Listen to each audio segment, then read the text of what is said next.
Natatandaan niyo ba ang usap-usapan na pagsara ng Pascuhan Village sa San Fernando, Pampanga? Nagsara ito dahil binili ng SM Prime ang 9.3 hectares na kinatatayuan ng Pascuhan Village sa halagang 939 million pesos noong 2017. Inapelahan ito ni Dong Gonzales noong 2020 upang mabawi ito ng City of San Fernando. Ngunit ano nga ba ang balita dito? Bakit biglang nanahimik na si buwayang Dong Gonzales?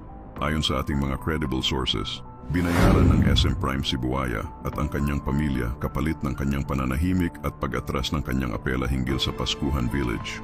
Mukhang hindi na ito bagong usapin dahil usap-usapan din na kagaya lang ito ng pananahimik ni Dong Gonzales sa pagkamatay ng kanyang asawa sa Resorts World. Kung saan binayaran din siya ng 1 billion pesos ng Resorts World, kapalit nito ay hindi nakakasuhan at ipasara pa ni Dong ang nasabing casino resort. Certified Buwaya ng Pampanga.